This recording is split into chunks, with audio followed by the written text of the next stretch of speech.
It's over. The Philadelphia Eagles have won Super Bowl 59. Ready, down, put. Hello? You play to win the game. I want winners. I want people that want to win.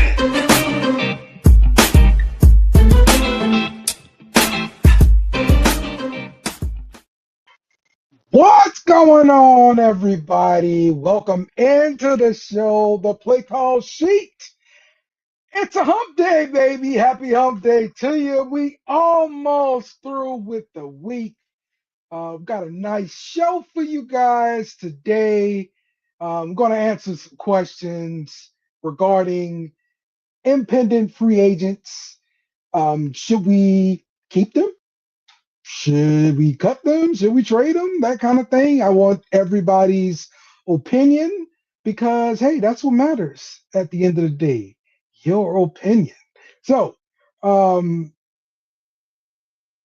please come through and let me know what's going on with you guys. Let's get started with the show here. And let's do this thing. Let's see what we got.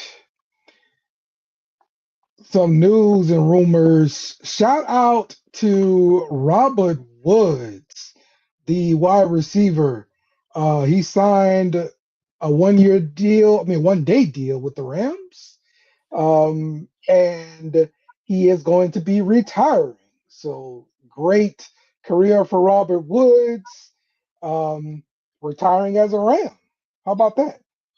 Try kind of blew up as a Ram as well. So shout out to a great career in your eyes. You know, you went past the 3.5 and you get to retire, and hopefully, you know, all is well with you after retirement.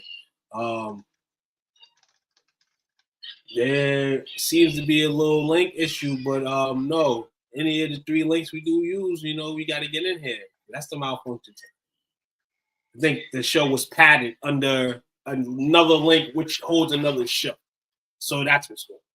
So hopefully we'll can scroll through the links that you do have and get to it saves the play call sheet on it.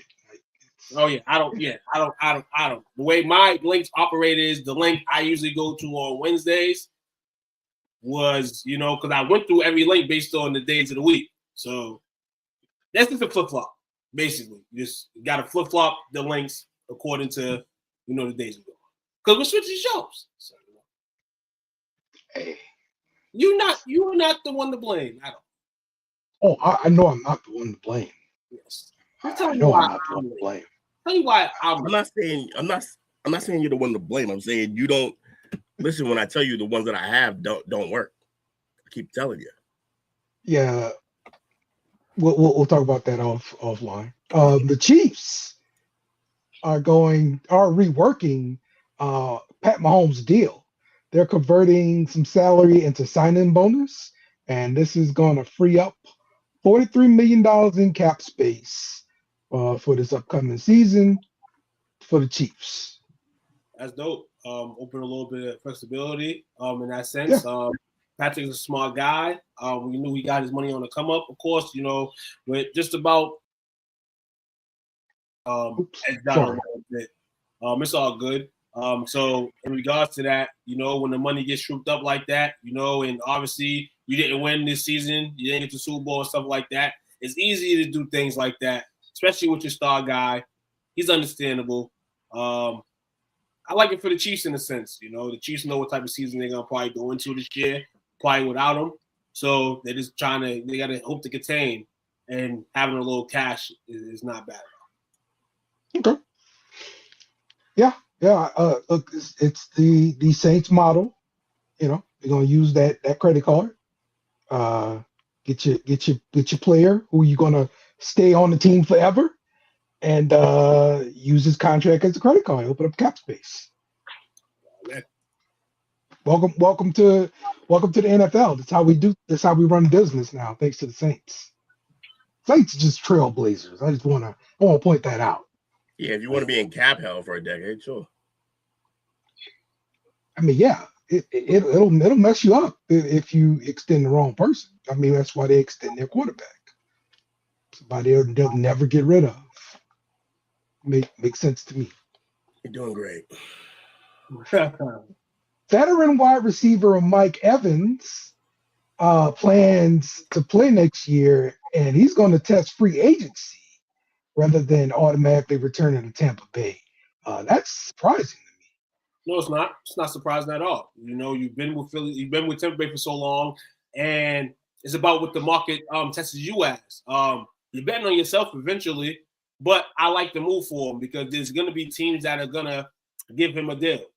You know, if the wide receivers rankings come out and he's in the top 1 to 5, he's going to get money that maybe somebody passes on, or a team is not willing to extend somebody that's not there yet. And get Mike Evans a team in. I mean, I like the idea of him doing it. And I don't think it's no shade towards Tampa Bay and all that. It's business, you know, and he's a long-time veteran. And maybe Tampa Bay feels like they can do other things with the other pieces they have on the field. Yeah, he's going to get his last little bag. It won't be top 5 money, no. No, but it'll right now in the market, like right there, like not money. Top 5 of available. Yeah, he'll be top 5 receiver available for sure. But it's not surprising. Like you see a lot of receivers in their career, and like the greatest of all time into this career in a different jersey. There's the second greatest of all time, the third greatest of all time ended their career in different jerseys. So like, yeah, receivers tend to move at the end because towards the end they cost more than their explosion allows them to give you, and they kind of all turn into possession receivers. And yeah, you can't be overpaying those type of guys, but somebody will pay them because somebody will need the receptions. For example, my Patriots need receptions. I mean, we kind of need separation too, but we need receptions. But this was bound to happen the moment that he got hurt, because the only real reason to keep him along for so long, other than him still producing, was to extend that record he had going. And because, like I said, he's still producing, but problematic is that now he's hurt, and so we don't know how that's going to turn out, so you can't really pay him. Yeah, I mean, the fact that he's still producing, though, that's why I'm shocked that we're just so quickly going to just move on and not. I mean, it could be a thing where it's go test the market, come back, and we'll see what we can do. Yeah, if somebody's willing to give you like top 20 money, then by all means, Mike, go do that, because we're not going to do that. So, but if they're not, I'm sure they'll take him back for the low. If he's willing to come back for the low and retire with them, that'd be great for them. That'd be great for the organization to do that. It looks better when you're signing other players long term if you do that. Yeah, real injury bug this year in the offense. What's in the offense? Mike Evans has been injury riddled for a little bit, but like I said, the production is there. You know, so if you're Tampa Bay, you may want to bring him back, but in a sense of, you know,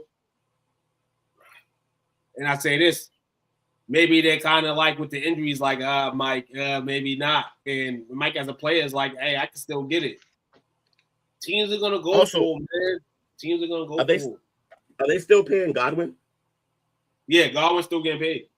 So you paying Godwin? Yes, you got the rookie on a rookie deal, but he's about to slide up. You kind of want to get him, even though he got hurt this year. You want to get him way more reps now because you're trying to take advantage of that rookie deal with that rookie receiver who appears to already be almost Pro Bowl level receiver the way he was playing the first half of the season before he got hurt. So yeah, I mean, if Evans wants to come back for cheap later, maybe, but right now we can't be affording to spend the money on him and Godwin, who's always hurt, and we got plenty of holes in his team to fix. Okay. The Chiefs teams looking for services though. According to sources. Chiefs might want him too. The Patriots are one team that made eye for Evans. Of course, we're talking about Tampa Bay. Maybe he doesn't leave Tampa Bay. Buffalo, San Francisco. I'm gonna give him people. I'm gonna give my own dark horse. Who's that? I don't think it will happen, but I say he goes home. Not to Dallas. not the Dallas Texans. I think Houston. He can go to Houston. That would be nice. I mean, but again, if you're Houston, you're like, we have two receivers that we really like in this organization right now who are both always hurt. Are we bringing in Mike Evans, who just got hurt last year? It's, again, are you spending the money in the receiver room? But yeah, I like that spot for him. Let me make it a little bit easier for you. The Chiefs, Rasheed Rice, his longtime partner and mother of his children, has filed a lawsuit against him. Lawsuit accuses Rice of choking, strangling, scratching, hitting, and headbutting her over a 19-month period, including the time when she was pregnant. Rasheed tripping, bro. We'll see. We'll see what's true when the whole shit come out. But as of right now, I'm just like, Rasheed doing too much. That's what I'm thinking. Doing too much. This is stuff that's been popping over the scenes, right? Even throughout the season, there were things of this nature coming out. In regards to his baby mama and stuff like that. So now you're hitting a point where it's offseason and people try to get their stuff together, and you over here acting a fool, like you can't be replaced tomorrow, or in this case, right now. So he got to smarten up. And I can't say bring the right people around you. You gotta write yourself. It ain't about who's in your circle, because obviously you the star, and you're supposed to, I guess, act the most civil, and you're not right now. You're about to. I tell you this though, I believe, if I'm correct, this upcoming season will be a contract year for him. If he doesn't get suspensions and he does play, when I tell you he's going to be a man on fire, because he's not just putting up numbers for the numbers to dictate how much he makes. He's also having to put up numbers to deal with the fact that he's a menace off the field. So he's going to be playing his ass off, or not at all. We'll see what happens. He's going to be playing his ass off, and he might have a second job the way he's going right now, because, like you said, his contract year and the way you're doing things may not get to that point. And you got a couple of wide receivers that's like that in the NFL. You got Jordan Addison, a guy that's probably not in his draft class, but around that station, he's getting in trouble. And then contract year is going to come up, and you're going to look at these two guys like hella talent. But am I going to give my money to them? Yeah. I don't. Yeah. Someone will give it to him, but Addison's a whole different case. Actually, he kind of said, is he in contract year this year too? Or is his contract up now? He might be a year ahead. No, I don't think Addison is a free agent right now. No, he's not a free agent. But I know he's this year, so it'll be next year. Right. If anything, he's coming into his that rookie year, that last year rookie deal or whatever. So, yeah, man. Yeah, bro, you got to get your behind on like Spot Rack or something. All right, you always be asking about, hey, is this deal up? Get your ass on the damn Spot Rack. How about that? Go look at the contract. Dang on it. Throwing out all these questions. I ain't that boy.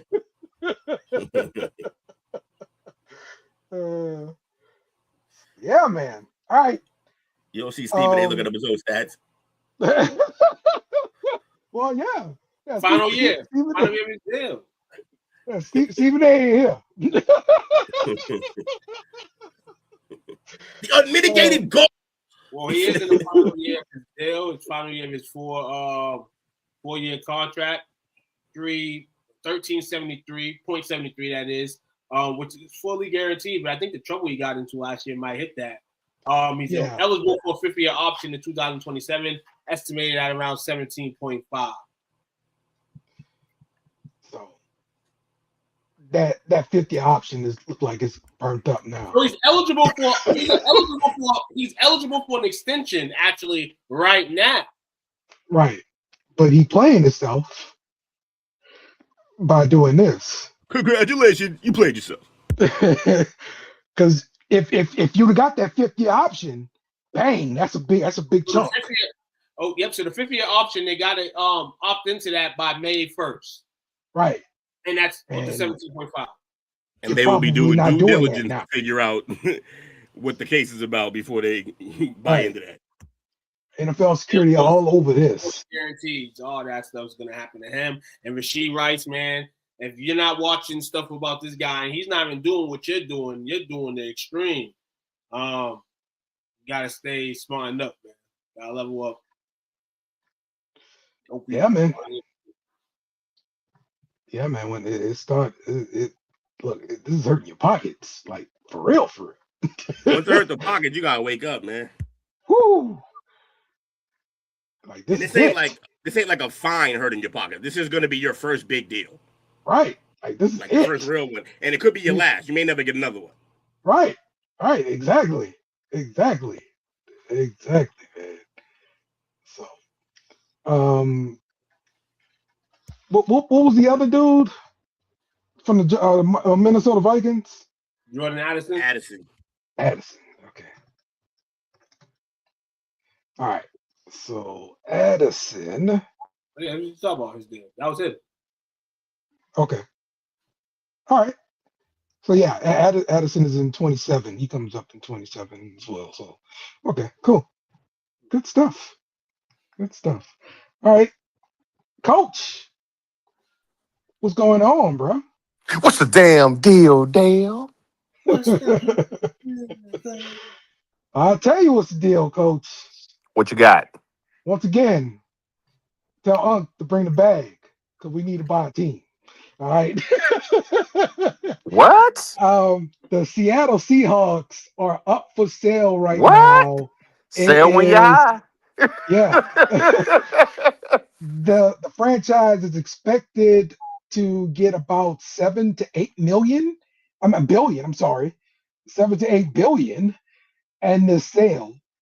So this is aligning with Paul Allen's directive to sell his sports holdings, the Seahawks and the Trailblazers, and direct all proceeds to philanthropy. So some local Seattle area names being floated: Jeff Bezos, the Amazon founder; Steve Ballmer, the Clippers and owner; and Bill Gates, Mackenzie Scott, and of course out-of-town billionaires like private equity groups, like the Commanders have and stuff like that. But the league has a secret list of pre-vetted interested parties who are looking to buy into the NFL. This is the prime time that the Byron Allen group should be allowed to purchase a team. Okay, who are those? Byron Allen? Yeah. He is he's a media mogul. He actually owns I want to say he tried to purchase, I want to say NBC. He owns the Weather Channel right now. Okay. And you know, it is February. It's a brother. Okay. So you're, I got you. You're yay on him grabbing it, not nay. All right, yeah. I just thought maybe he had Seattle ties or something like that. No, he's been trying to get into purchase a team. I believe they just missed out on the Broncos. Gotcha. They were runner-ups in his team. Okay. So he already in the system then. Like he's probably getting that call to get your bids together. And I thought about you when you said somebody that's already been vetted. Yes, right. Exactly. For the foreseeable future, I'm going to be fascinated whenever a team goes up for sale, because the Venn diagram of people who have enough money to go after a team and people who were on that Epstein list is going to be fascinating to see how this plays out in terms of who gets what. Yeah, we'll see. And I just checked. He also made a bid in 2023. He bid $3 billion to purchase the BET Media Group from Paramount, which he was not successful in getting. Okay. Oh wow. He got money. He's been around a while. I want to say he actually started, his background is comedy. He used to write. He was a writer at one point in time on Good Times, I think. Oh wow. Let's go. Comedy. So he's been around for, I want to say he's been active since like 72, 73. 75. Been active. I just look. He's been active since 75. What was his name again? We talked so much, I forgot. Byron Allen. Byron Allen. All right. Well, He got brought in by Jimmy Walker himself. He also was part of. He was 14 at the time. Oh, like Chappelle was. Yep. So, and is he the lead to get this purchase, or is he just one of the groups? He's the lead. Okay. And he also and just put in perspective just the talent level of this guy. His the comedy team that Jimmy Walker brought him in on also consisted of Jay Leno and David Letterman. Wait, did you do Appreciating Greatness on him? You know what? I probably did. I think you did. Sure did. I think you did, because I'm like, this guy's resume sounds mad familiar. What are we talking about? You sure did, Coach. Yeah, you sure did. Yeah. You know me. If I got somebody I lock in on, I'm gonna ride it like the wind, bullseye. Bro, I was just like, my brain was just like, all right, black in comedy, now a billionaire? Like, that's a very small group of people. Like, who? It has to be him. Yeah. Good stuff, Will. Good stuff. So, what do you think's gonna happen to those who are on the list? Next, are you talking about on the list? The Epstein list. Hey, that's the list. yes. A lot of franchises, like, they better scurry away. Yeah, a lot of franchises are gonna stay away, I believe. Yep. Really? Absolutely. Nope. I don't think so. Billions are gonna come from somewhere. Somebody will buy the teams. You got CEOs stepping down from Goldman Sachs and stuff. They're gonna stay away from those guys. I'm not saying that. Yeah, ain't nothing gonna happen to those guys. I'm saying the franchises are like, that's not a guy you want to be tied to, because the moment he buys it, that's all we talk about. Yeah, and the NFL is not gonna want that bad pub. Yeah, the franchise. Tell him, Duke. One of those guys are there anyway on the Epstein list. So they're gonna have somebody join the front. I mean, they impeached Donald Sterling, and all he said was some shit that was supposed to be private. They impeached him. Yeah. They did. This is a whole that's the NBA. If Sterling would have said that in the NFL, he would have been good. Yeah, that's the NBA. Yeah. If he was in the NFL. Look, I get it. NFL is also not for long. Yeah, you're in the wrong group. You can't be in that ownership. Look, I agree. Right. Already in the league, come up on that list. I think Tish. Who's Tish own? Is he own the Giants? Tish? Who owns the Giants? Some guy named Tish came up that was in sports. It might not be football though, but yeah, guys are gonna come up eventually. Oh, but think about it. Some Mara, right? Owns the Giants. Maybe. Oh no, somebody back in the day was on the list. Somebody that worked in the Giants organization. Back in the day, that's what it was. Think about who the sacrificial lamb was for all this. Of all the names we got, like the ones they're gonna give us now aren't the real names, y'all.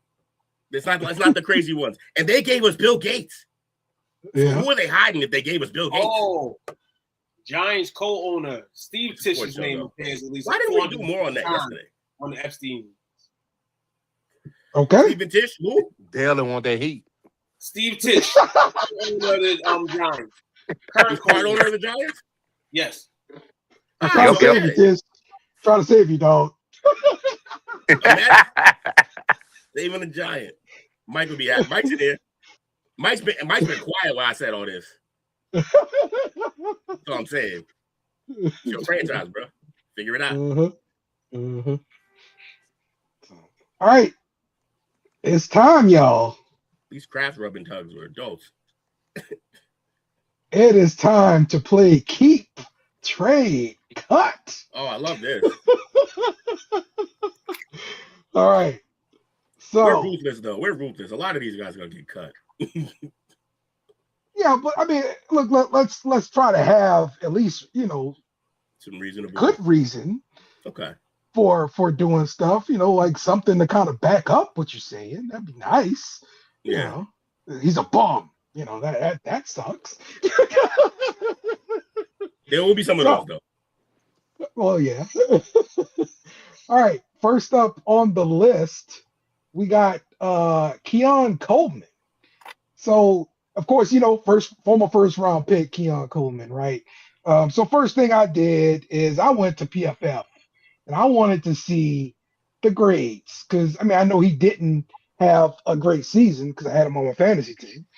Um, but out of maybe the top 200 receivers in the NFL, according to PFF rankings, Keon Coleman ranks 116 on that list. It's not great. Not great. Not great. Also, but I something in his corner is the hiring of the new head coach, the former offensive coordinator.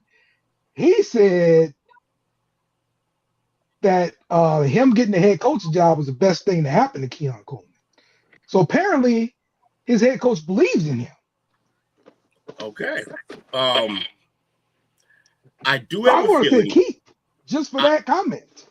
I do have a feeling that Keon Coleman is one of those guys that would benefit greatly with a fresh start. However, he has two things in his favor. One, he's with the Bills Mafia, who are crazy dedicated.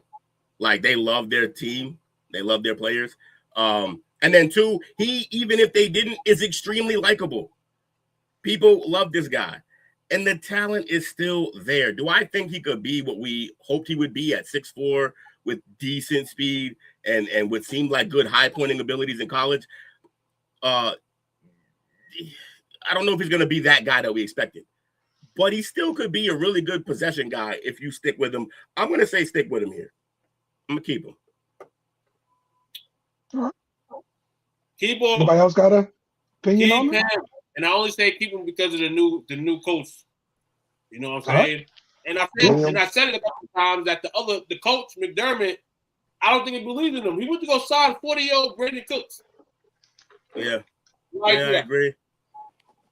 Have y'all heard the latest rumor for Keon Coleman? What's that? What's the rumor? A possible swap between him and Brian Thomas. Ooh. Now, look. Oh, I did hear Brian Thomas. I think that works for both, even though Change the scenery, but back to Florida where he was comfortable and doing well, because he's from Florida State, I believe. Okay. And then, you give the best arm in the league the wheels of Brian Thomas. He could just run the goals that we're talking about all the time. That's all he's gonna have to run with Allen. I think that would be great for both of their careers. Honestly, please do this. Just a better fit. So Will likes that one. I like that one because I feel like the way Trevor Lawrence plays, he needs more of a possession guy. That's kind of why Brian Thomas got lost a little bit this year. A lot of his big scores last year were like, he'll make a move after the catch and stuff like that. I mean, some of them downfield, but he make moves after the catch because he's good after the catch. They got away from that, and I don't know why. They're not using him to stretch the field the way his legs should let you do. Right. And so I think a possession guy like Coleman and bring him around on the Jags. Plus, they already got Myers there, so it won't be as much pressure on him to be the number one guy. Myers is the number one. But then you give Josh Allen the speed of Brian Thomas, man, and the patience of Brian Thomas. I mean, a patience of Josh Allen on him creating extra time for the receiver. That guy's too fast for all that. It's going to be dangerous. I hope that happens. I want to see that. Tua Tagovailoa. Move on. Looking at PFF, he is ranked the number 30th quarterback, right in back of Spencer Rattler and in front of Justin Fields, Jackson Dart, and Baker Mayfield. So with his health and his limitations on his arm, and the fact that the main reason he was there was the coach who's gone now, even if he was playing well at the end of last season, this would be a cut for me. But he wasn't. He's gone. You got to cut this guy. Okay. Anybody else got an opinion? He should go back up in the Niners. You got me talking about my lucky man like this, man. Y'all got me talking about Tua. I'm gonna say this. I don't want Miami to cut him, but doing health and all that stuff, I mean, that's a negative. Miami got to tank. And the only way they can tank is if they have a player in their lineup that is not Tua Tagovailoa. because he's been hurt so many times and he's been through the negative backlash just about that and team success and all that, that he's going to want to go out there and prove that he's none of that stuff.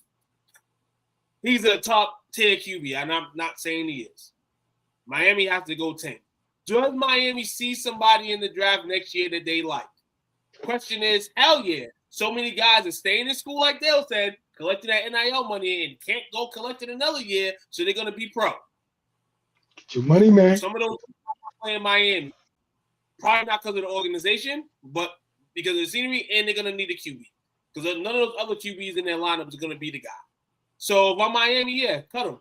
For the strength of your team. Your team had plans, it didn't work. When Tyreek Hill got cut, you pretty much just gave yourself out. You threw your cards out. So, yeah, cut him. I don't want to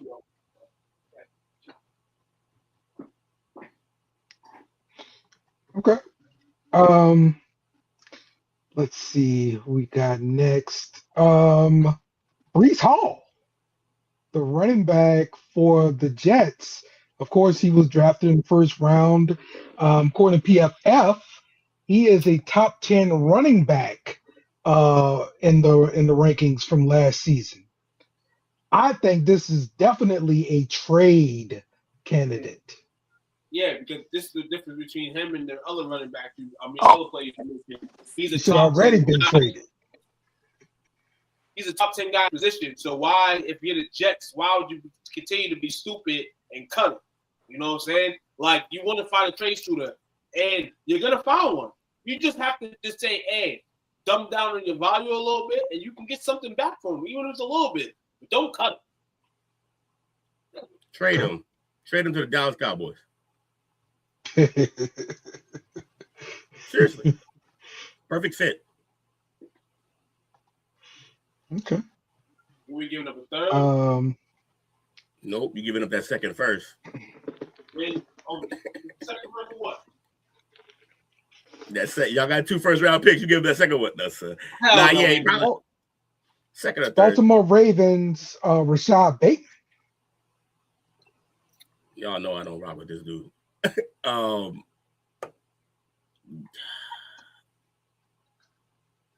It depends what the price tag is. The only reason I'm even thinking about keep is because he knows the system. I mean, I guess it's going to change now. But you don't know a system. Right. So you don't know a system. The only reason is, look, he does have talent. It's not enough. But they don't have a lot of guys, man. Unless if you're the Raven, you have a foolproof plan on how you're going to bolster those receivers and let Bateman go, then go ahead and let him go. I don't think there's going to be much in the trade market for him. Somebody might do it, but it's going to be like a 5th, 6th round pick. Right. Oh, man. If that. I think he's just going to be, yeah. I think they move him. Trade him? Yeah, because it was a lot of rumors he was going to get moved during the trade deadline this year, and it never transpired. He himself thought he was going to get traded, and the destination that I've heard that he might end up at is going to be Houston. What's funny though is like if they tried to trade him and they couldn't, makes me feel like nobody wanted him. Or was the asking price too high? I think the asking price might have been too high for him. Yeah. So now they've learned their lesson and they can trade him for less. Yeah, because they don't have any leverage right now. If you had the asking price and nobody budged and word gets out, they're gonna be like, yeah, we just wait. Well, it's a new regime in charge now, so the value is different, you know. Don't you get like still, and that's his, well, I don't know what year it is. I think it's 4th year, 5th year is deal. But like, don't you take a little bit of a hit, even if it's not a high price tag, you take a little bit of a hit when you trade a guy versus just cut him. That's why guys get cut. Yeah. Mm-hmm. Yeah, I don't think there'll be a market for a trade. So I just think, cut and get June 1st cut. Sound like it. Sure. Otherwise, it's like a 6 or 7 round pick at best. Yeah, not enough. Or played enough. So he signed the deal 2025, 3-year, $36.7 million contract extension, keeping him on the team through 2029. The deal included $20 guaranteed money, This year's cap hit would be $6.18 million.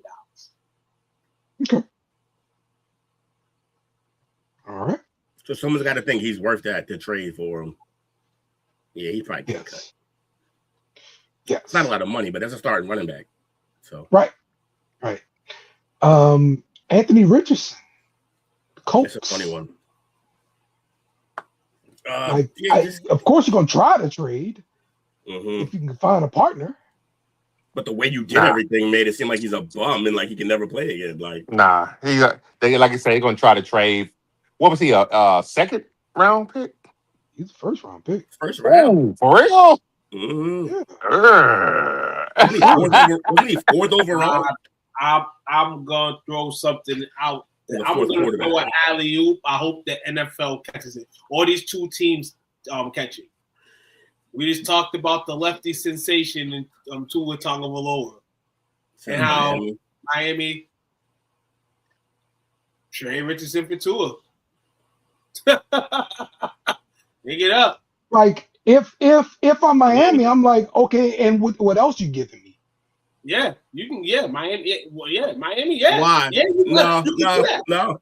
Now you can do that up and up. You can do that up and up. Absolutely not. You want to know why you can do it up and up? Because don't get me wrong, like because they outweigh each other. So the inexperience and the lack of playing in Richardson's case, that's balanced out by the fact that you're literally trading for a liability.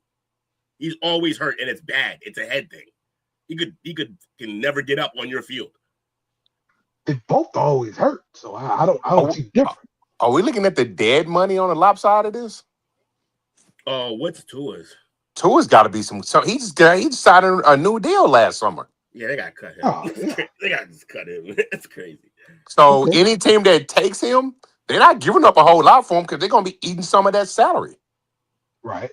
So you want more out of? They'll give him downs or something with it. They need a receiver. Yeah, Tua's deal goes until 2028. Yuck. So Miami could be, you know, they could be doing that sort of trade of, hey, we'll pay a lot of it, and y'all give us something back, but y'all take the rest of this deal. Yeah. It don't have to be necessary Tua either. Tua will probably get cut definitely, but then Miami's still looking for that, and either you can rally around Tank or you can grab this guy and try to develop him because, I mean, to his own, he's still a young guy. So maybe that's the way to go. But yeah, the two of him, I'm bugging for that to trade up. You know, the money is definitely, the coach can't afford to do that. With the way they've been trying to glue QBs, they definitely can't try to re-glue this guy through a trade. You're right. I just looked. Mm-hmm. Tua, if they cut him this year, he's at $99.2 million cap. Post June 1st is like 42. That's still a big chunk. That's still a huge chunk. Yeah. And next year they could potentially get out next year because at that point it's only a $34.8 million dead cap hit. Yeah, that's more palatable. Yeah. So that's what I'm saying. The best thing they could possibly do is come up with a trade and be like, okay, we'll pay his 2026 salary for the most part, and y'all take the rest of the deal, Yeah, that's crazy. That's how you move him. So, but what team will be that desperate to take him on? Browns. he had that one in the chamber. No hesitation. That's what they do. The dumb shit that they be doing. That's true. That's so true. Cuss Tua will still be better than what the Indy has as QB regardless. No, realistically, the Raiders might, but maybe even Tom would be like, no, we're not doing this. Tom's like, I play with Drew Bledsoe, right? You see what happened to Drew. Yeah. Yep. Let's see what's another good one here. Okay, Vegas with Zamir White. That's a former first round pick, if I'm not mistaken. So yeah, he's definitely getting cut. Yeah. Nobody's gonna trade him. He had the opportunity to take over that position, and he sucked. I told you there'd be some that guy's definitely getting cut. Yeah. Mike, Evan Neal, the guard. What do we think? 2022 first round pick. Let's see where he ranks in PFF. Miami's already starting to march for Arch. Evan Neal. Let's see.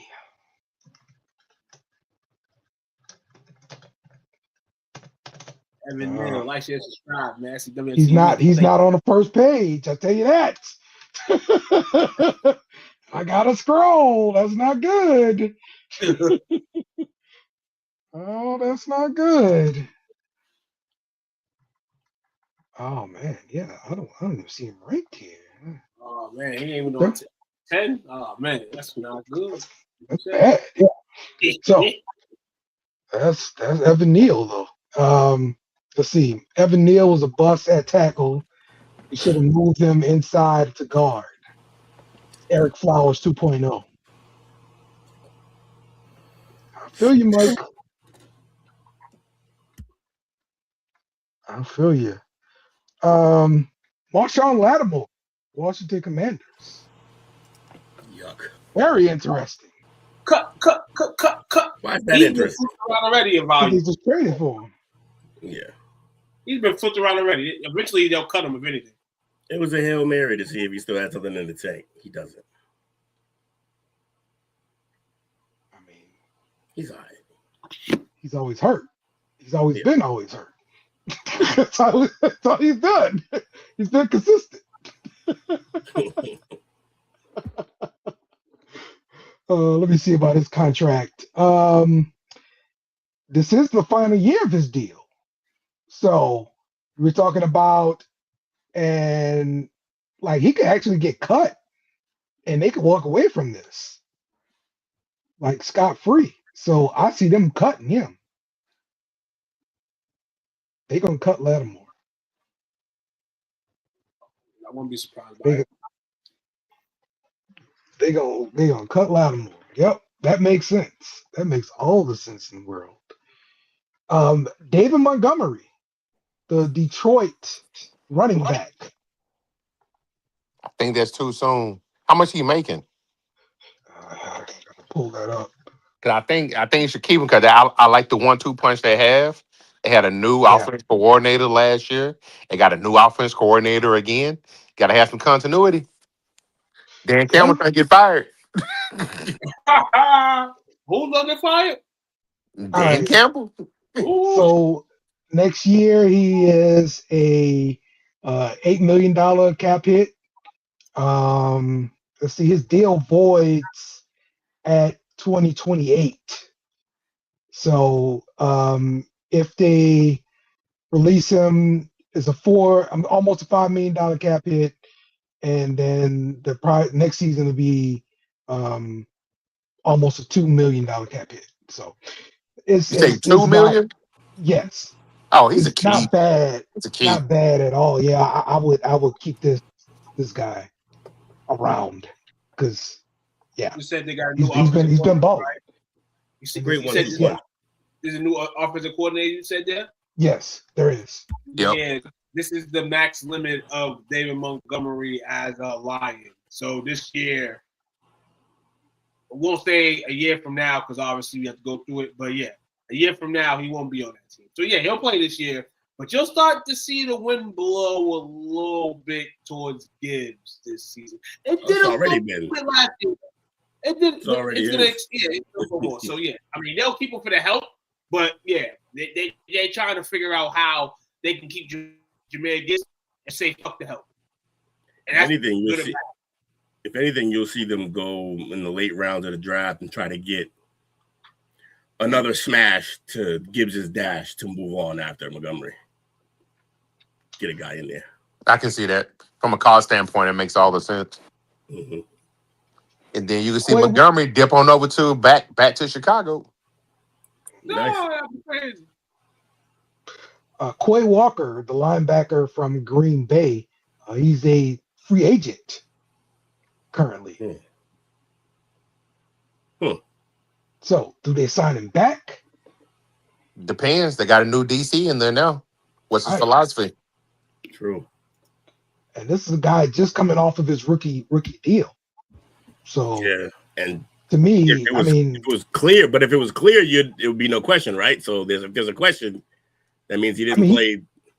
But he's been solid. yeah, but between Micah and what's the other linebacker, how much money you got soaked into that position? Yes, that's the issue there, Coach.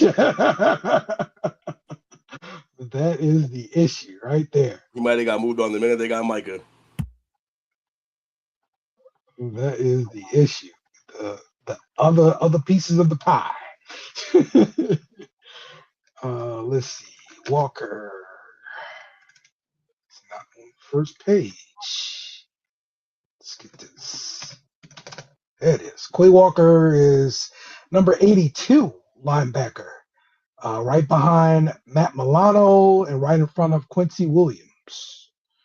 So, yeah, I guess you can't command, like a crazy deal. We've seen crazier players signed to money that you're like, what the fuck happened? We want to look at he's a linebacker, you said? So look up linebackers that are in free agency this year. And then I can tell you a story too. Based on this, but yeah. You're right. That's the waters. You're right. Hey, man, free agency and all this stuff. Somebody will make him a starter. I mean, hey, he was a starter for sure. So, was he behind Milano or in front of Milano? Behind Milano. So, let's see. So, Devin Lloyd looks like he's available. Devin Bush, Chanel, Bobby Wagner, Demario Davis, Alex Anzalone, Caden Ellis, Jermaine Pratt, Bobby Wagner, the ageless wonder. Eric Kendricks, Matt Milano, Quincy Williams. So Quincy Williams is going to end up in Dallas with his brother. They rank Quay Walker behind Quincy Williams, and in front of Alex Singleton, linebacker. So all of these guys are free agents. So he's gonna be a cheap deal. It's gonna be a cheap deal. Okay. All those guys over there, yeah, definitely. Yep. I would try to work to re-sign him. I got a question for y'all. Go ahead. I know we're doing keep trading cut, but before I forget, he's going to be allowed to test the free agent market. What do you think Mike Evans ends up? Yeah, I was surprised that they were going to let him test the market. So I would have said the Bucks automatically, but hey, that's interesting. I mean, I won't be surprised he goes back home. Yeah, that's what Dallas said. Because they can't keep a wide receiver healthy down there. Mm-hmm. And other than last year, for the most part, Mike Evans has been fairly healthy. Yeah, other than way more than those guys. Yes. And he may give him a team friendly deal. Here's one that's gonna hit home, Coach. Who that? Jonathan Brooks, the running back for the Panthers, second season, dealing with ACL injury. Yeah. I think they're gonna release him because they have Chuba's there now, right? Chuba's been there. Okay. They drafted him. And do you think they're gonna let Rico walk? Rico Dowd's there. That's what's going on. Keep him. Nah, Rico's staying. And Brooks hadn't been healthy they drafted him He was injured. He was coming off of ACL then. Yes. Oh, he's the guy that got hurt again when he got put when he played. Yep. Absolutely. Oh, Absolutely. He was the starting running back after Bijan left UT. Yes. Yes. So I mean, look, his deals is nothing, right? He's $2 million cap hit pretty much next 2 seasons. $2 million each season. It's not. That's doable in NFL terms. But I just think the progression, they might be worried about his progression because he's going to his 3rd season? Yes, this will be his 3rd year on a 4-year deal. And so you're paying him the rehab pretty much. But I don't think it's definitely not gonna have any trade value at all. And I don't think it's worth cutting him, just losing out, to save a couple million. That's fair. Yeah, because they're not paying Bryce yet, right? No, he's still on rookie deal. Oh yeah, so they got money. They got money to play with. Right. Yeah, for sure. Hey, he ended up coming off this injury and going crazy. You got Rico. You signed Rico back. Chubb is eventually going to be done. I'm praying for the man. I don't know how it's going to happen. Oh, man. See. I agree. What's the question, too? No, I said if he comes back and balls out. It's to him. That's not bad. Yeah, Gotcha. yeah. Kyler Murray.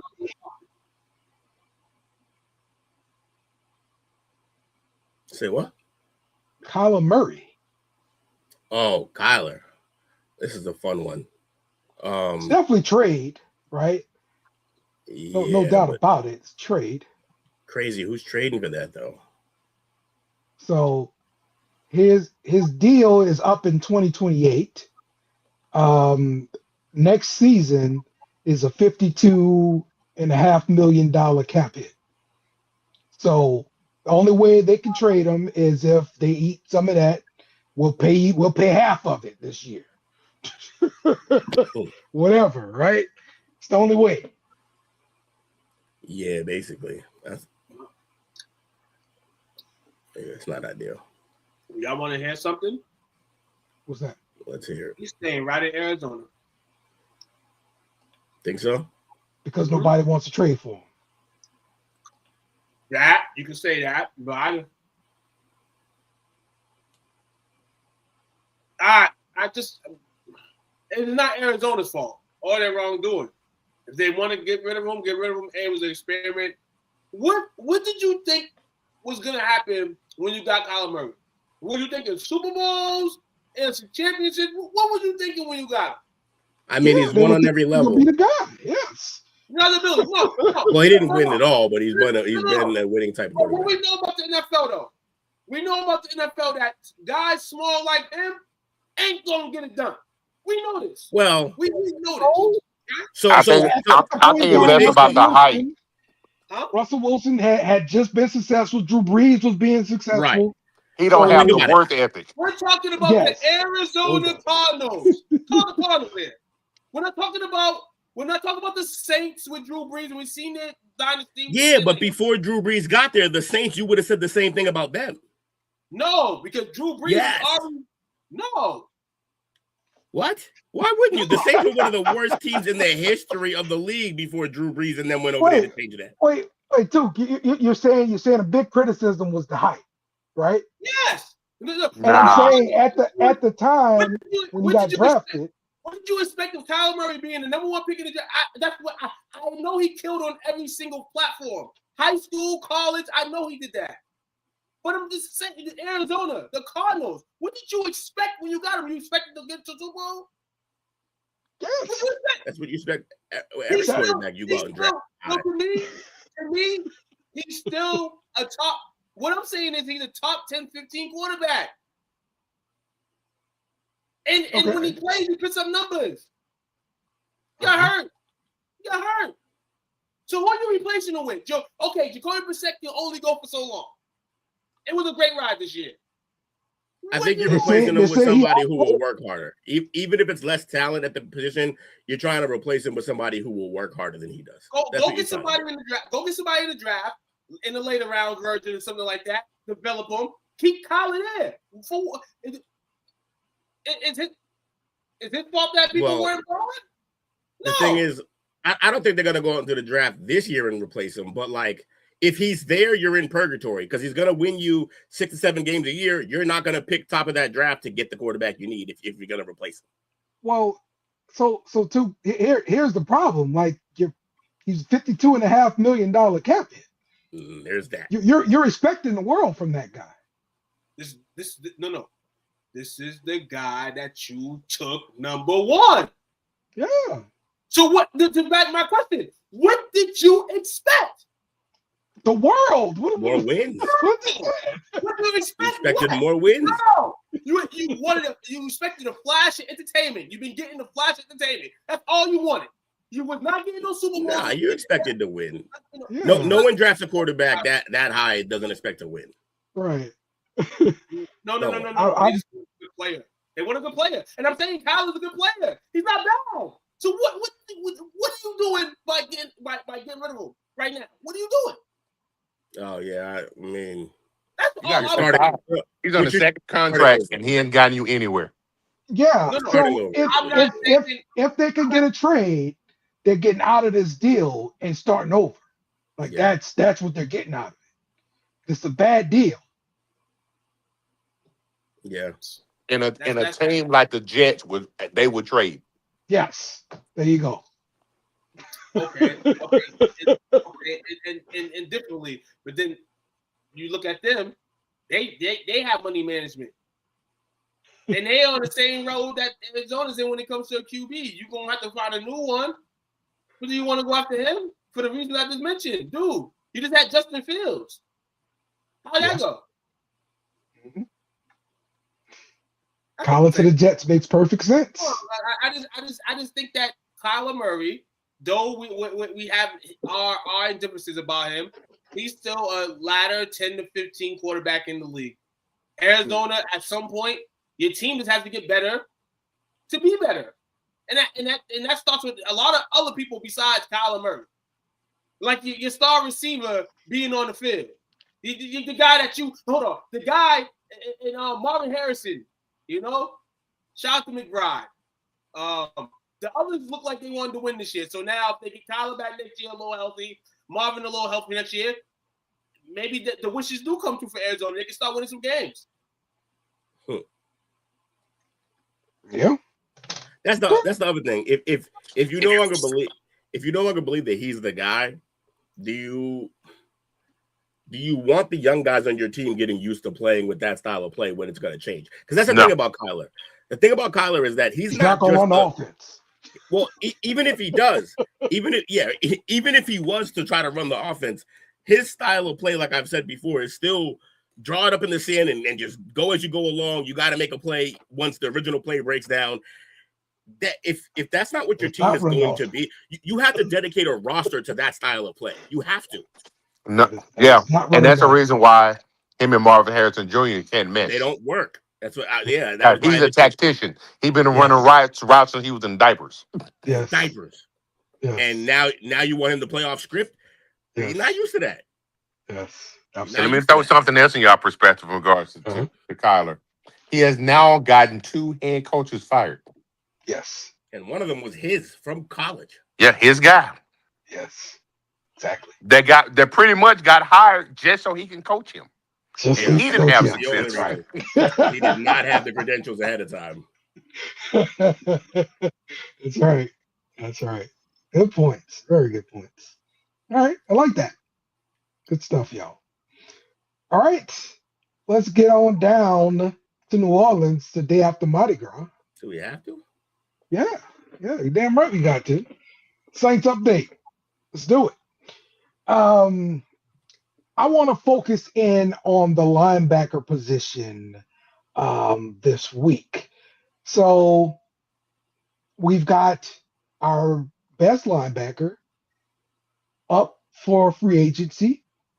37-year-old Demario Davis, the leader of the defense, held the leader of the team. All right.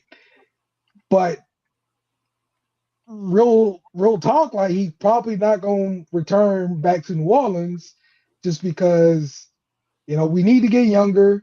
He probably should try to go ahead and try to win one, you know? So it makes all the sense in the world for him to look somewhere else right now. The Saints have been stocking up on some linebackers. They just drafted Danny Stutzman last year from Oklahoma.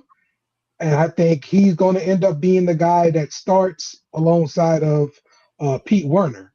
But also, we've got Jalen Ford, who we drafted a couple years ago out of Texas. I mean, he could have something to say about that other start position as well. The Saints still have Isaiah Stallbird, who they've kind of used as just like a situational type rusher type of guy. Go get the mobile quarterback. I like that. But he is like wild out of control. I saw this dude clearly jump over the quarterback this past year. Like, how the hell you jump over the quarterback though? But he did it. So yeah, we're gonna be looking to go younger at the linebacker position, and I think that's the way to go. Good luck to Demario Davis unless you go and sign with the Falcons, in case you did to me. Don't do that. What if you sign with Dallas, Dale? Are you still gonna be upset with him? No, I'll be fine with that. Just don't go to Falcons. Like that's a no-no. Any team but the Falcons. Okay. He's spitting in our face. You go to the Falcons. That's what I feel about it. I wouldn't equate that as spitting in your face. I would equate that to him teabagging you. Aggressive. Terrible. He will say aggressive. I don't want it. Okay. Asserting dominance. I want to teabag your team. So, all right. That was the Saints update. Let's go to the Cowboys. The Cowboys have gotten their defensive coordinator in place, Christian Parker. He was introduced this week. He had outlined his vision for the defense, and the full staff is now finalized. You got the cornerback coach, Ryan Smith, pass game coordinator, Derek Ansley, defensive line coach, Marcus Dixon, and assistant defensive line coach, Dimitri Brim. Offensive line, outside linebacker coach, Childra Uzoro Deribe, inside linebacker coach, Scott Simmons, and assistant secondary coach, Robert Muschamp. So what do you guys think about the coaching for your defense? It's cute. It's cute, he said. It's cute. But you know the saying is we got to go out there on fresh turf, fresh football field when the season counts and prove these things. I like the new additions, but I can only like them in the picture frame right now. I can only get them a C. Can't fail them. I can't pass them. I just hope this is for the better. Hey, we can only play on paper right now, bro. 30th in points allowed last year, 30.1, 30th in the league in yards per game. 377. Those are the numbers there. If those guys can cut that at least a third or whatever, okay, cool.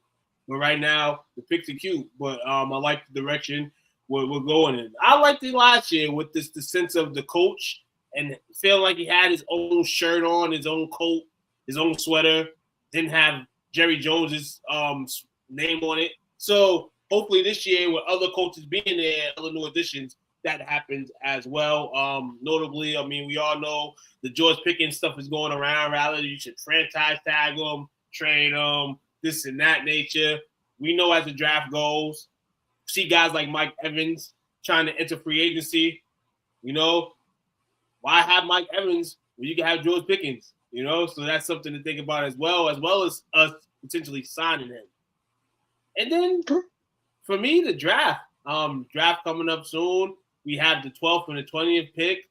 I wouldn't be surprised if they entertain trying to trade one of those picks for some more rounds of value in this NFL draft.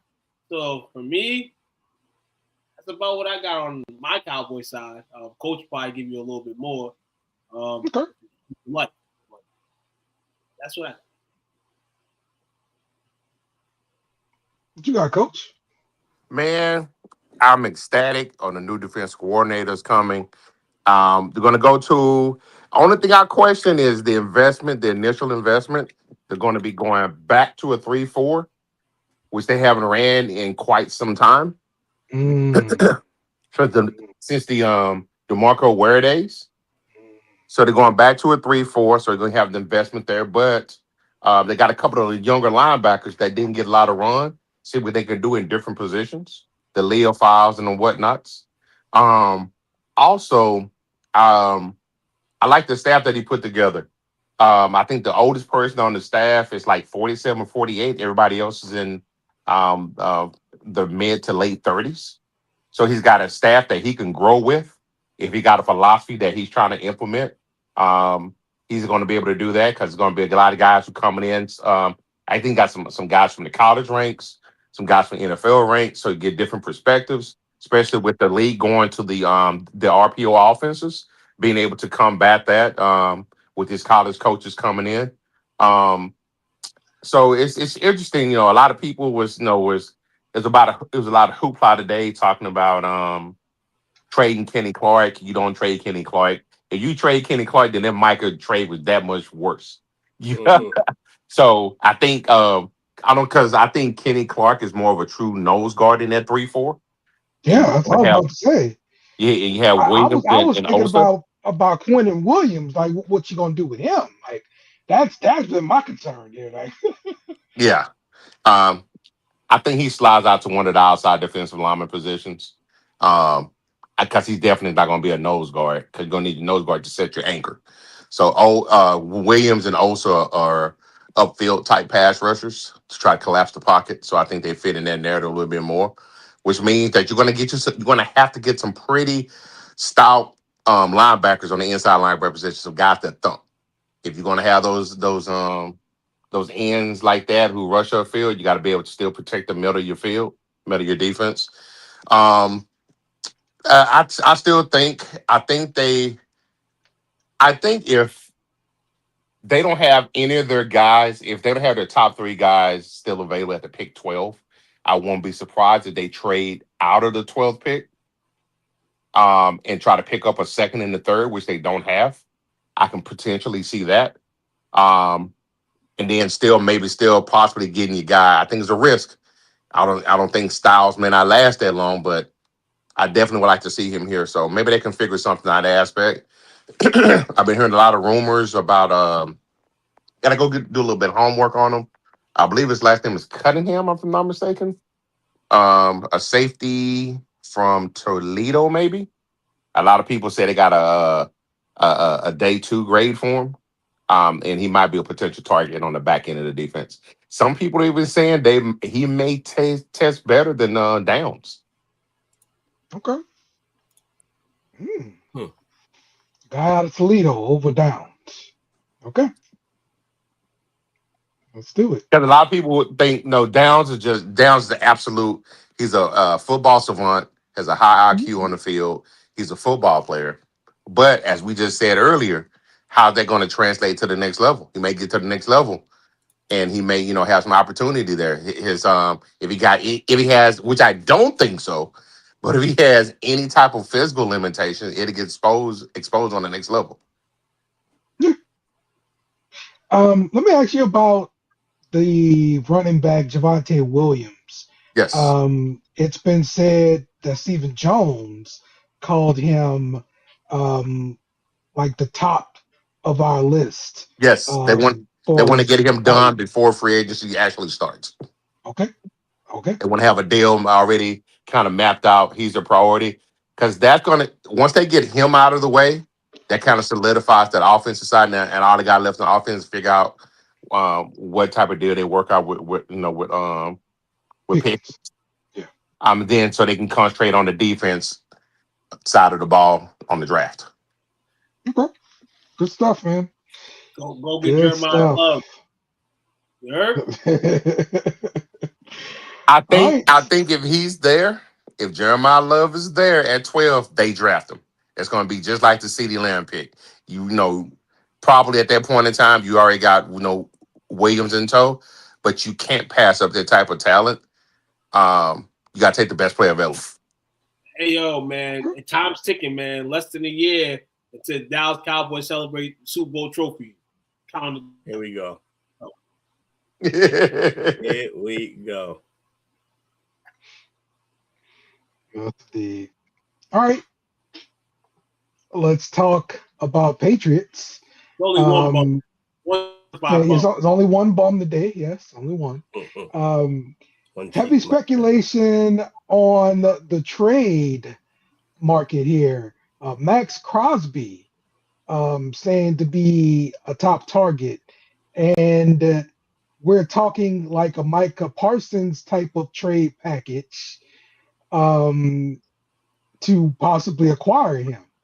Would you be in favor of such a package being used to acquire Max Crosby?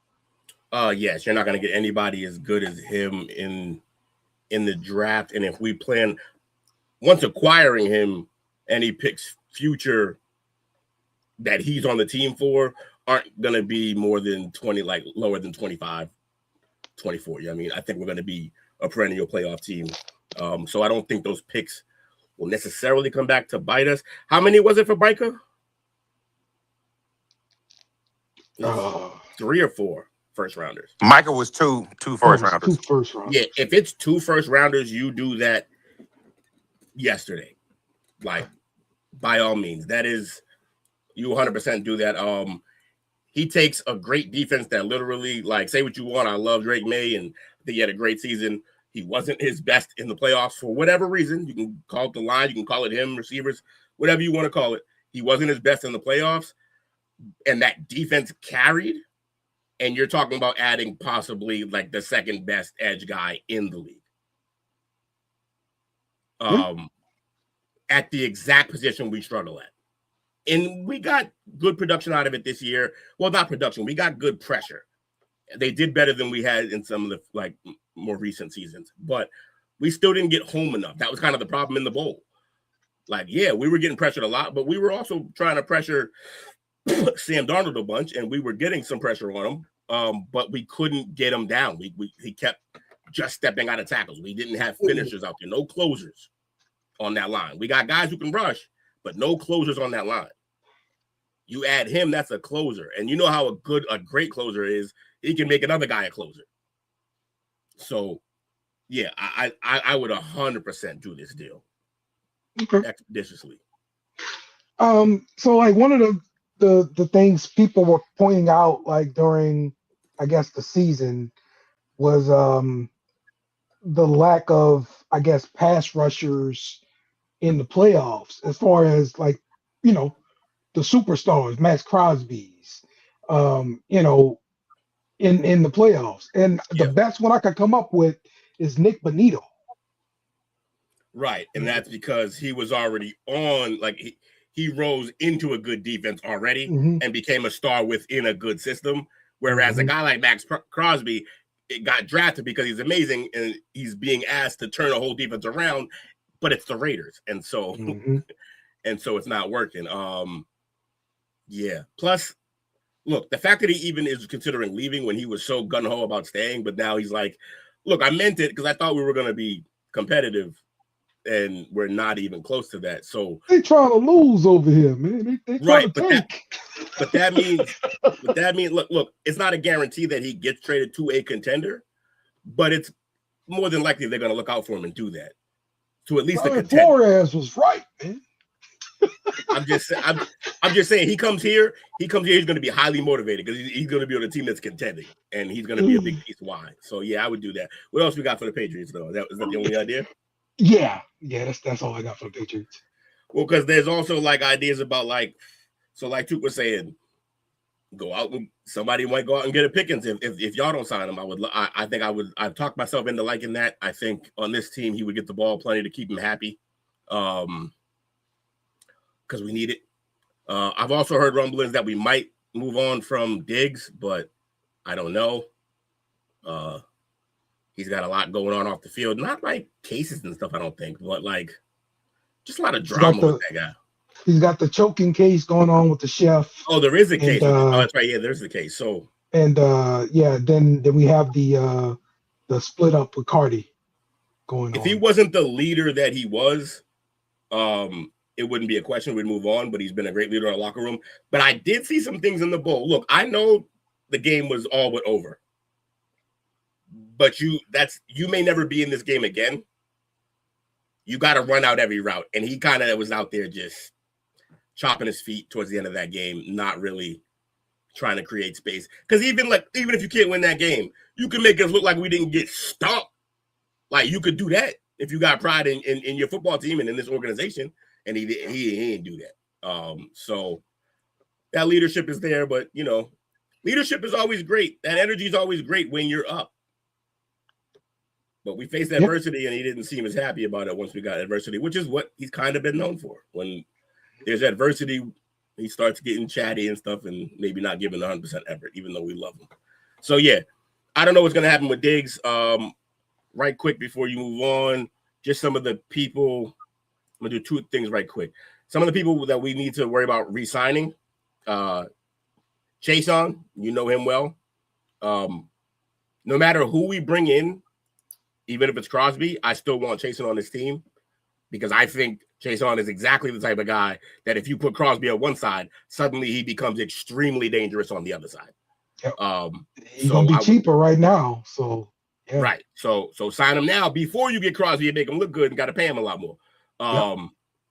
So sign him. And again, he had plenty of pressures this year. He played well, but he didn't get a great amount of sacks, which means, the price tag is going to be reasonable. Yeah. We have money to spend. He's also only 26 and a half years old. I like that. The next guy on the list is Jalen Hawkins. He's 28. He kind of had a random breakout season, which tells me it's more the system that he finally found a system where he can flourish. And look, if Rabel's going to stick to being Belichick 2.0, like Belichick, but in his mind better because he's more fun, and this isn't a guy you can resign. This is not a guy that Bill would resign. This is a guy. This is all the guys this is Malcolm Butler, but at safety. This is all these guys who played well for us and then wanted deals, and we were like, "Guys, go get your money because we made you, and we know you're not actually that." So I'm out on Hawkins, and then we got Chris Tonga, nose tackle. He's 29. Sure, fill the roster out. Don't pay him too much, but whatever. Jack Gibbons, 27 years old, restricted free agent. He was a backup to Spillane, but I don't mind him being on the team if it's not going to be for a lot. And then tight end Austin Hooper, I'm all set. Barely played. He made a couple okay catches. But I want any money you would be giving to him, I'd rather go give to Kyle Pitts. So all set on Austin Hooper. And then Vidarian Lowe. Look, I'm not excited to bring back anybody on the offensive line from this team other than the rookies because they got room to grow. So all set. Same thing for Thayer Munford. And that wraps up those kind of guys. I mean, I guess I'd bring those guys back. They've already been in the system if it's cheap because they got killed. So yeah. Then somebody did a quick little mock draft, which we could do our own, but whatever. I'm doing this one just because I like they picked for my team specifically. The number one guy they got is Casey Concepcion. I've been mad 3 different mock drafts we've done because right before us, he gets picked. If there's a receiver in this draft that I think that has a possibility to still be on the board when we pick that I would actually want, it's Concepcion. That's the burner from A&M, right? Yes. He's short, though. Am I right? Let me see. I want to say this dude is like 5'11". I think it's like 5'11". Yeah. That's not necessarily short in the NFL at wide receiver these days. Yeah, that's adequate for a slot receiver. I mean, Booty is the same height, so. Yeah, and plus, you know how it goes. They put the cleats on, they get listed at 6 feet. They got long arms, they get listed at 6 feet or 6'1". He does have long arms from what I remember reading before. And yeah, I like him. The speed. Everything that I want us to do offensively will be about speed. That's what I want this team to do. They said Zion Young at edge out of Missouri.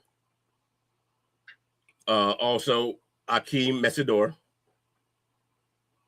I don't know how he lasted still, but Max, not gonna the one from Arizona State, the Nigerian.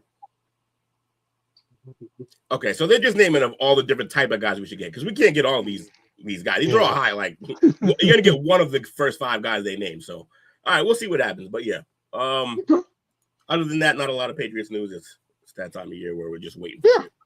Yeah, no problem. All right, let's get to some college. There has been a settlement in the lawsuit filed by player named Rashada. So he signed with Florida, and he was a former 5-star recruit, and he's accused Billy Napier and Florida boosters pretty much of fraud, misrepresentation, and several conspiracies. So he claimed he flipped his commitment from Miami, which offered him $9.5 million in NIL, to Florida in late 2022, based on promises of a $13.85 million NIL deal through the Gator Collective. And this lawsuit's been pending since, and they came out with a confidential settlement yesterday. So this is behind them now. They got the settlement. Oh, confidential though, so we don't get to know what happened. Got no idea what the sum was, but they paid out some money to him. So, just interesting just to see a player actually suing to get what he was promised, or trying to get what he was promised. Because I mean, we've seen a few times, people. We've seen it the other way, at least. Players trying to go back, even though I signed this deal, I want to get out of it. Yeah. So yeah. Common practice. Yep. So also, let's take a look at this Big Ten. It is pretty much a leaked document. And this was about a 24-team playoff. Now, this was based on the rankings that were going on at the time, right? So they were using a called 23+1 model, 23 at-large spots and 1 automatic bid for the highest ranked group of 6 team. So that would have been one team like Tulane or not SMU, James Madison or whatever. So it'd just be one of them getting in versus 2 or 3 like it is right now. There will be no conference automatic qualifiers. The conference championships are pretty much going bye-bye. The top 8 teams get first round byes, and the first 2 rounds will be played on campuses instead of bowls or whatever, and neutral sites. So I like that we're getting rid of the conference championships, because right now they're in the way, and they're a hindrance, especially to the SEC, because you're talking about a late season loss. And then teams like Notre Dame, they sit idle during championship week, and they just coast in. So it's not fair. We gotta get rid of championship weeks. I still want that to matter, though. The conference champion? I mean, the conference champion based on regular season record. That's it. Done. You still got the conference champion. Yeah, but I still want like are you still gonna? So it's just who won the most game. Like there's not gonna be. I want an actual game. Yeah, I still want that game. And if you have 24 teams, you can still have that game.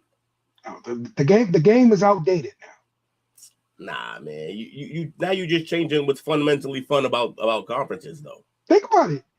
You're an SEC team.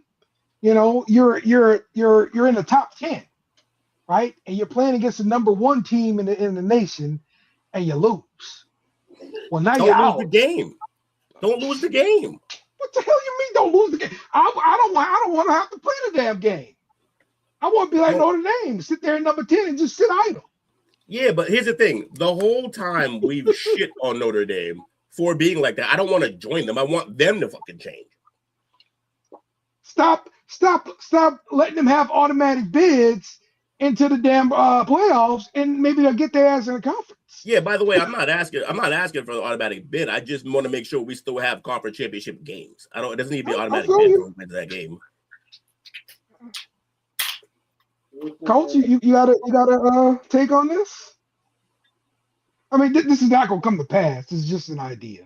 So Sounds convoluted.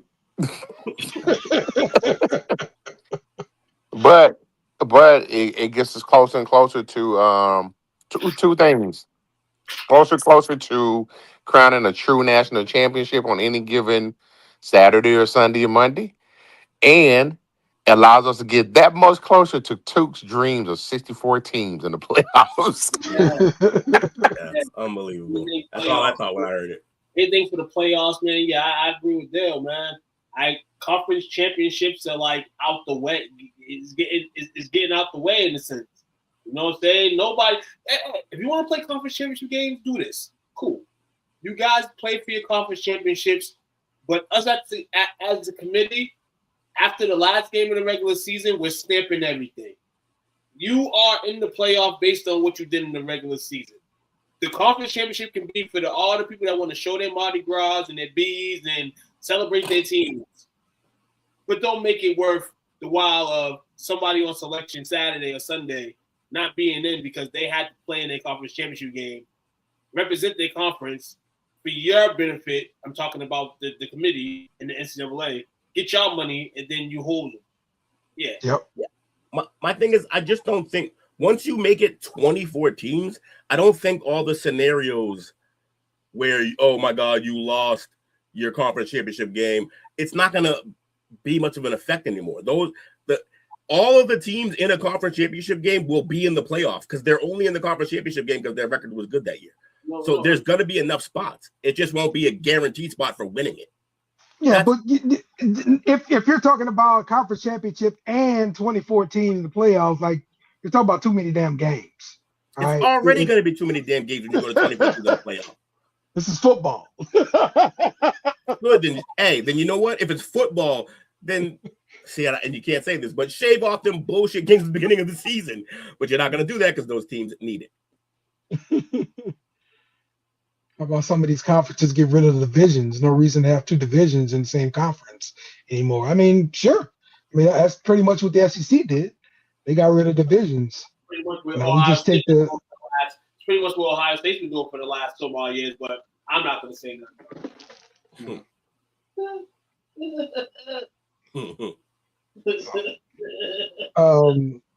Starting trouble. Yeah. Well, look, they need to do something to fix the way teams get into the playoffs because the automatic bids and Notre Dame getting into the playoffs if they're ranked in the top 10 is bull. I don't like that. Again, it won't matter. It won't end up mattering. Because 24 teams. No, this is hypothetical, but I'm saying now Notre Dame gets in if they're ranked top 10. Yeah. Yeah. It's written into the contract. They had a seat at the table. Why the hell does Notre Dame get a seat at the table? Because Notre Dame is the Jesus school. They bring in the money, Dale. The money trees, remember? They take a lot of money trees. Go sit y'all behind in the conference. She ain't gonna do. So, all right.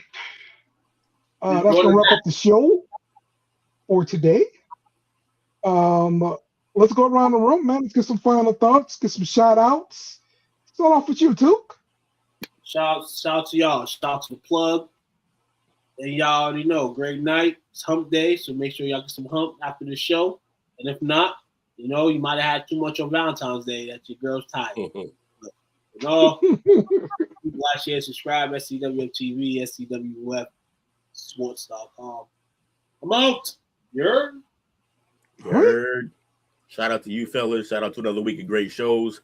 We'll be back next week. Like, share, subscribe.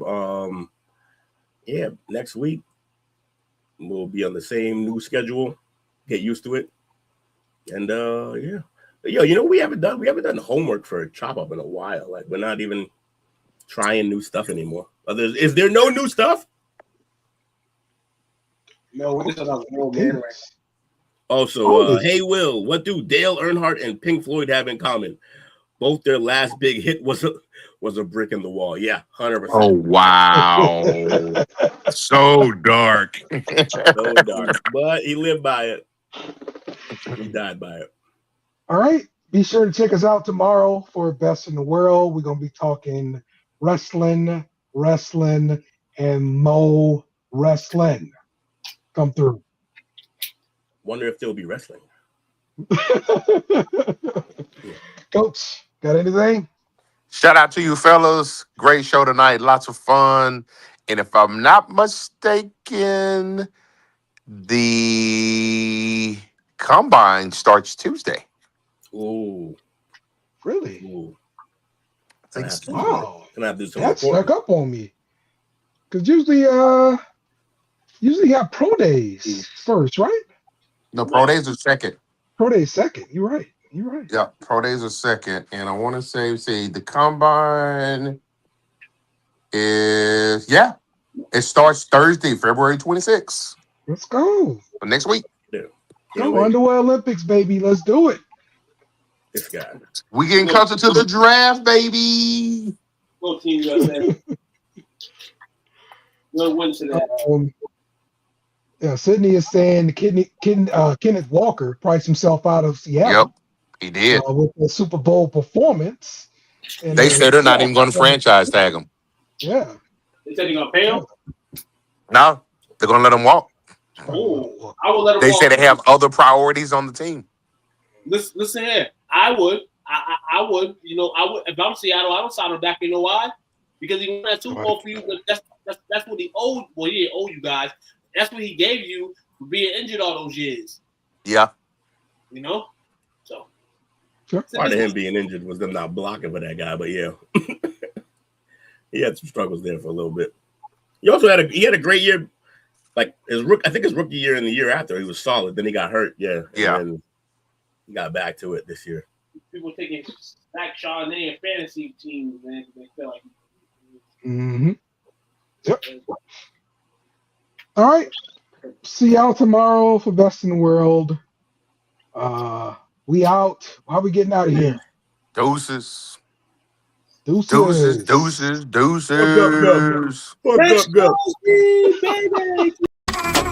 Thanks for watching our show. Remember to subscribe for more shows on the network.